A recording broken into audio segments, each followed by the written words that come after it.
સ્વાધ્યાય 10.1 દાખલા નંબર છે 5.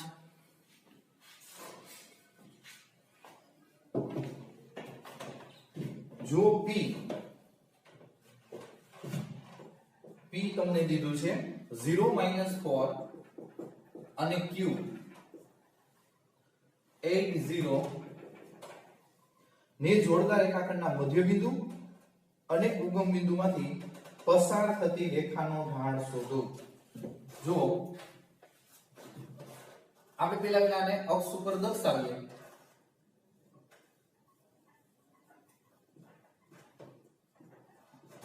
આપણે જોઈએ કે આ x અક્ષ અને આ y અક્ષ. હવે P બિંદુ દર્શાવવું તો 0 to 4 કદાચ અહીંયા આવી શકે. આ 0 to -4, આ 0 to -4.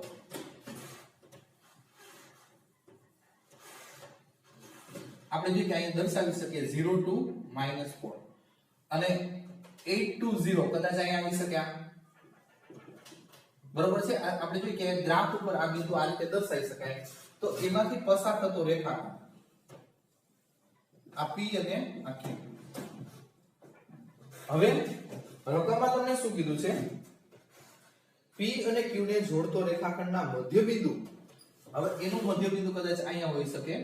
મધ્યબિંદુ આપણે એમ કહી કે A છે. બરોબર. મધ્યબિંદુ અને ઉગમ બિંદુમાંથી પસાર થતી રેખાનો ઢાળ શોધો. અને ઉગમ બિંદુમાંથી પસાર થતી રેખાનો આપણે જોઈએ કે આ રેખાનો ઢાળ શોધો. બરોબર છે. એટલે OA રેખા છે એનો ઢાળ શોધવાનો છે તમારે. ઉગમ બિંદુ એટલે અહીંયા તમે 0 0 લઈ શકો, તમને ખબર છે. હવે બરાબર અહીંયા ગમે ત્યારે તમારે ઢાળ શોધવો હોય છોકરાઓ, તો તમારી પાસે જે રેખાનો ઢાળ શોધવો હોય એના કોઈ રેખા ઉપરના કોઈ પણ બે બિંદુ તમારી પાસે હોવા જોઈએ. તો અહીંયા જો તમારી પાસે આ રેખાનો ઢાળ શોધવાનો છે, ભાગેલ રેખાનો ઢાળ. તો તમારી પાસે જો ઉગમ બિંદુ 0 0 છે પણ બિંદુ A ના યામ નથી, તો પહેલા તમારે બિંદુ A ના યામ શોધવા પડે. તો બિંદુ A શું છે? તો બિંદુ A એ રેખાખંડ PQ નું મધ્ય બિંદુ છે. ત્યાં કહેવાય અહીં બિંદુ A. બરોબર. આપણે જોઈએ કે A રેખાખંડ PQ નું મધ્ય બિંદુ છે. તો મધ્ય બિંદુ A ના યામ, મધ્ય બિંદુ A ના યામ. તો તમારી યામ ભૂમિતિમાં આવી ગયેલું છે 10મા માં મધ્ય બિંદુના યામ. તો આનું સૂત્ર તમને લખાવ્યું x1 + x2 / 2 y1 + y2 / 2. આ P બિંદુ છે આને x1 y1 કયો અને x2 y2. તો તમે વિચારી શકો કે x1 + x2 એટલે 0 + 8 આ બાય 2, પછી y1 + y2 -4 + 0 બાય 2. હવે 8 ના અડધા 4 -4 ના અડધા 2. એટલે મધ્ય બિંદુ તમને A મળી ગયું. કેટલું મળ્યું? તો તમે કહી શકો કે 4 - 2. 4 - 2. હવે બાળકો આને આપણે છેકી નાખ્યા. આ સૂત્ર હતું એ પ્રમાણે. હવે બાળકો તમારે આ જે રેખા છે એનો ઢાળ શોધવાનો, માગેલ રેખાનો ઢાળ. તો રેખા માગેલ રેખા OA નો ઢાળ, માગેલ રેખા OA રેખાનો ઢાળ ઇઝ ઇક્વલ ઢાળનું સૂત્ર y2 - y1 / x2 - x1. ઢાળનું સૂત્ર y2 - y1 આપણે એમ કહીએ કે આ x1 y1 આ x2 y2 હતો. તો y2 - y1 -2 - 0 -2 - 0 upon x2 - x1 4 - 0 તો -2/4 -1/2. બરોબર છે. આ રીતે આવશે -1/2. ઢાળ કેટલો આવશે? -1/2.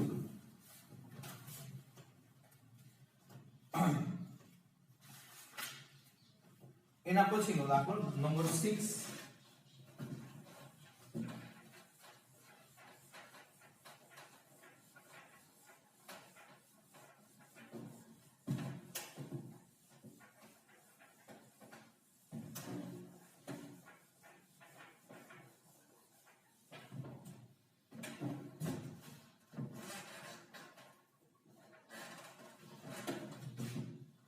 પાયથાગોરસના પ્રમેયનો ઉપયોગ કર્યા વગર આ ત્રણેય બિંદુ કાટકોણ ત્રિકોણના શિરોબિંદુ છે એમ કયો. આ ત્રણેય બિંદુ એટલે આપણે કેન્દ્ર બિંદુ છે A 4 4, પછી B 3 3 5 છે, C -1 -1, ત્રણ બિંદુઓ છે, ત્રણ બિંદુઓ છે.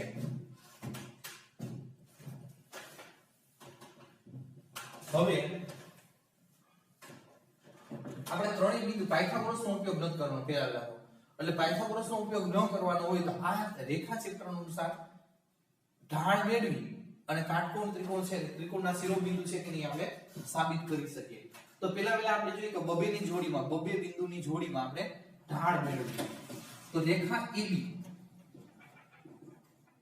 નો ઢાળ અથવા તો રેખાની રેખાખંડ કહેવાય, રેખાખંડ AB નો ઢાળ. તો અહીંયા બાળકો એક વખત લખી નાખી y1 y2 y1 upon x2 x1 આ ઢાળનું સૂત્ર. તો એક વખત લખીશ પછી ડાયરેક્ટ.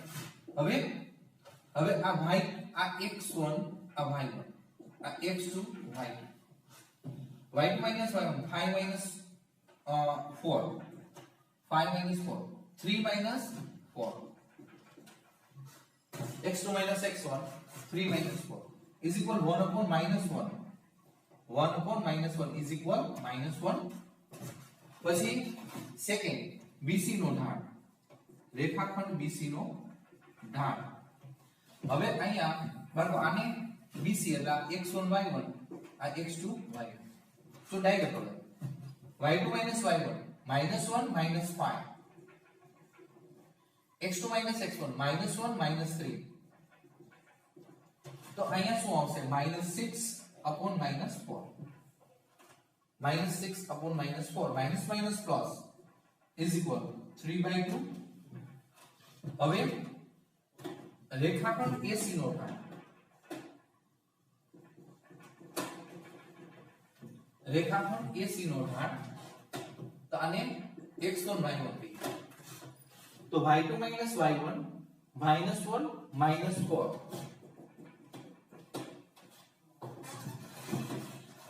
પછી x2 x1 -1 -4 -1 -4 is equal -5 upon -5 is equal +1. આ ત્રણેયના ઢાળ મળી ગયા, બરોબર છે, AB BC અને AC. હવે ત્રણેયના ઢાળ અલગ અલગ છે. જો આ -1 આ 3/2 અને આ +1. તો આપણે કહી શકીએ કે therefore AB રેખાનું ઢાળ, રેખાખંડનું ઢાળ નોટ ઇક્વલ BC રેખાખંડનું ઢાળ નોટ ઇક્વલ AC રેખાખંડનું ઢાળ. ઢાળ સરખા નથી તો એનો મતલબ એમ થાય કે ત્રણેય બિંદુ છે ને અસમરેખ છે. જો ઢાળ સરખા ન હોય તો અસમરેખ, ઢાળ સરખા હોય તો સમરેખ થાય. therefore A અલ્પવિરામ B અલ્પવિરામ C બિંદુઓ અસમરેખ છે, અસમરેખ થયા. હવે આપણો મેઈન પોઈન્ટ છે, હવે અસમરેખ થયા. હવે મેઈન પોઈન્ટ શું કે આપણે જોઈએ કે આ ત્રણેય બિંદુ છે કાટકોણ ત્રિકોણના શિરોબિંદુ છે એમ કહેવાનું છે. તો અહીંયા કોઈ પણ બે ઢાળનો ગુણાકાર -1 થાય છે. તો જો આ બે ઢાળનો ગુણાકાર કરો એટલે -1 થાય. તો આપણે કહી શકીએ કે અહીં AB રેખાખંડનો ઢાળ ગુણ્યા AC રેખાખંડનો ઢાળ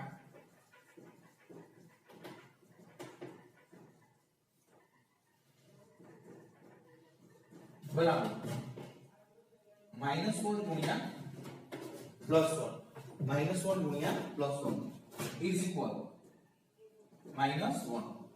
મેં તમને નોંધ લખાઈ છે, કોઈ પણ બે ઢાળનો ગુણાકાર -1 હોય તો આપણે કહી શકીએ એ ત્રિકોણ છે. કોઈ પણ બે રેખાખંડના ઢાળનો ગુણાકાર અથવા રેખાનો ગુણાકાર -1 હોય તો એ બંને રેખાખંડ છે એકબીજાને લંબ હોય છે. એટલે AB અને AC રેખાખંડ એકબીજાને લંબ હોય છે, AB અને AC. તો તમે વિચારી શકો બાળકો જો આ રીતે. હવે અહીંયા આપણે જોઈએ કે બે માં A કોમન છે, અહીંયા B અને અહીંયા C. તો તમે કહી શકો AB અને AC અહીંયા પરસ્પર લંબ છે. તો આ ત્રિકોણ કેવો થયો? કાટકોણ ત્રિકોણ થઈ ગયો. તો તો નીચે એમ કહી દેવાનું કે ત્રિકોણ ABC તેથી ત્રિકોણ બિંદુ A અલ્પવિરામ બિંદુ B અલ્પવિરામ બિંદુ C એ કાટકોણ ત્રિકોણના શિરોબિંદુઓ છે. છેલ્લે એટલો ઉલ્લેખ કરવાનો તમારે.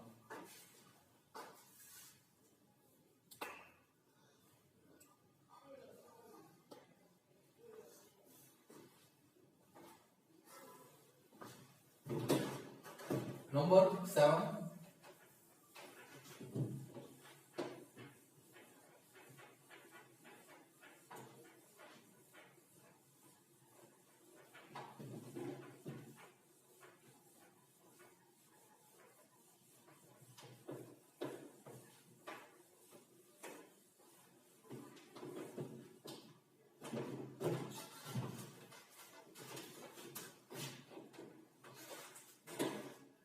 નંબર 7 હવે જોઈએ કે એક રેખા y અક્ષની ધન દિશા સાથે ઘડિયાળના કાંટાની વિરુદ્ધ દિશામાં આપણે એમ કહીએ કે 30 અંશનો ખૂણો બનાવે છે. પહેલા આપણે જોઈએ આ x અક્ષ આ y અક્ષ કોઈ એક રેખા છે, તમને કીધું કે y અક્ષની ધન દિશા સાથે આ y અક્ષની ધન દિશા સાથે બરોબર છે ઘડિયાળના કાંટાની વિરુદ્ધ દિશામાં 30 અંશનો ખૂણો બનાવે. હવે આ એક રેખા લે બરોબર છે, આ y અક્ષની ધન દિશા રેડી ઘડિયાળના કાંટાની વિરુદ્ધ દિશામાં બાળકો જો આ દિશા વિરુદ્ધ દિશા નાખે રેડી તો અહીંયા ઈ 30 નો ખૂણો બનાવે છે. 30 નો કેટલાનો 30 નો ખૂણો બનાવે છે. તો રેખાનો ઢાળ શોધો. ફરીથી એક રેખા y અક્ષની ધન દિશા સાથે જો આ 0 0 તમને ખબર છે આ y અક્ષની ધન દિશા નીચેની ઋણ દિશા થઈ બરાબર. ધન દિશા સાથે ઘડિયાળના કાંટાની વિરુદ્ધ દિશા શબ્દ દીધો છે વિરુદ્ધ દિશામાં. જો ઘડિયાળના કાંટાની વિરુદ્ધ દિશા એટલે આપણે જોઈએ કે આ દિશા આ રીતે તો વિરુદ્ધ દિશા આ રીતે આવશે એટલે વિરુદ્ધ દિશા માટે જો આ બાજુ 30 નો ખૂણો બનાવે છે અને સામાન્ય જો આ ખૂણો તો બહુ મોટો થઈ જાય એટલે આ નાનો છે એ 30 નો હોય 30 અંશનો ખૂણો બનાવે છે રેખા છે. તો આપણે જોઈએ કે રેખાનો ઢાળ શોધો એમ કહે છે. રેખાનો ઢાળ શોધો. હવે જોઈએ 30 અંશનો ખૂણો બનાવે તો રેખાનો ઢાળ શોધો.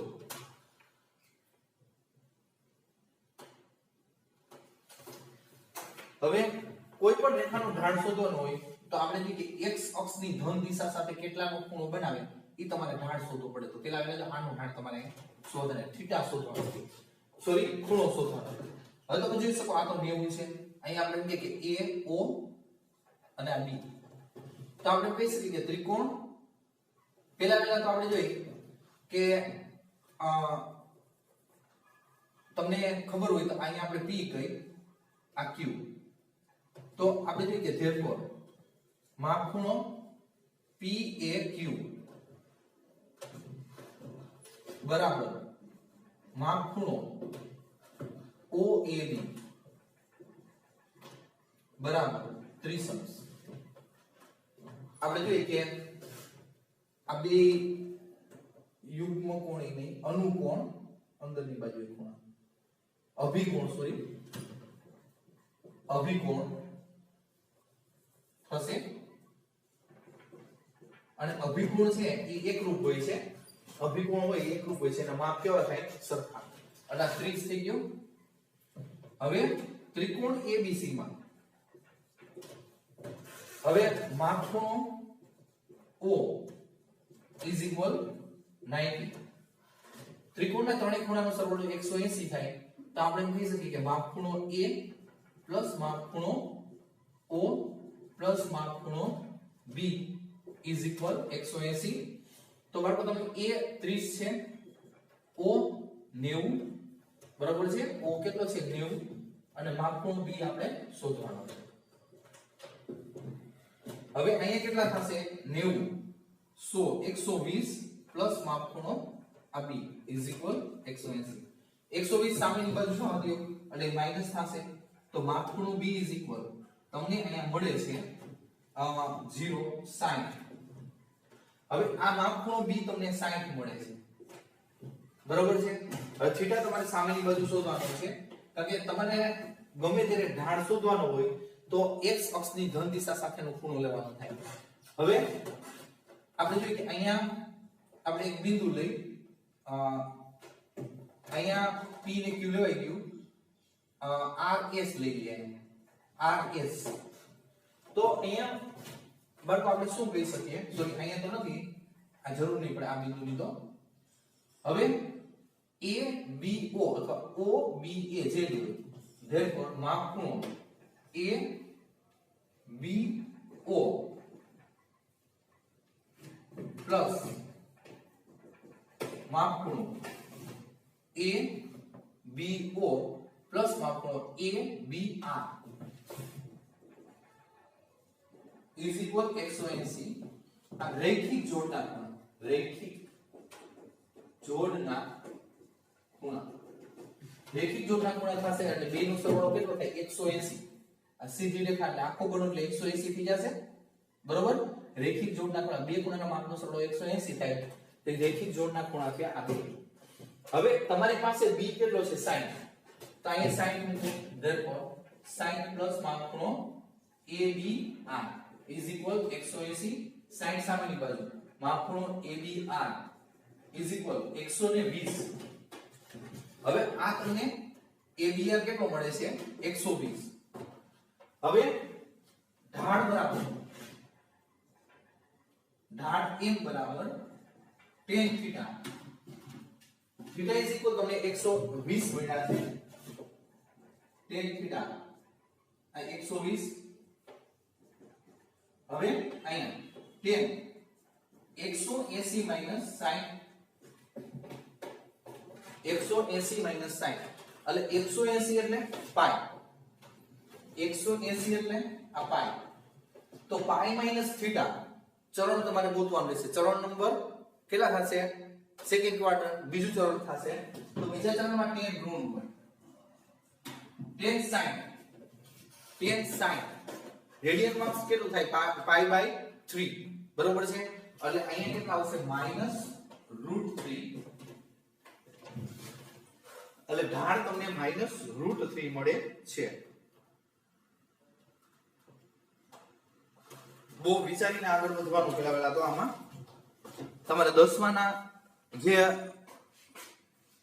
ઉપયોગ છે રેખિક જોડના ખૂણા, અભિકોણ બધાનો ઉપયોગ કરીને આગળ વધવાનું. 2 થી 3 વાર દાખલાને વ્યવસ્થિત સમજવાનો, આકૃતિ સમજવાની, શું કહેવા માંગે છે એ જોવાનું. અને 180 ના છેદમાં પાઈ, એટલે આ તો મેં જો છેદમાં નથી લખ્યા, ખાસ ધ્યાન રાખજો. 180 એટલે પાઈ, પાઈ માઈનસ થીટા, થીટા એટલે પાઈ માઈનસ થીટા એટલે બીજું ચરણ થાય. બીજા ચરણમાં tan ઋણ હોય છે એ સમજાયું છે, બરોબર. અને tan sin એટલે √3 થાય, બરોબર છે. પાઈ બાય 3 √3, પાઈ બાય 6 હોય તો -1/√3 થાય. ખાસ ધ્યાન રાખજો.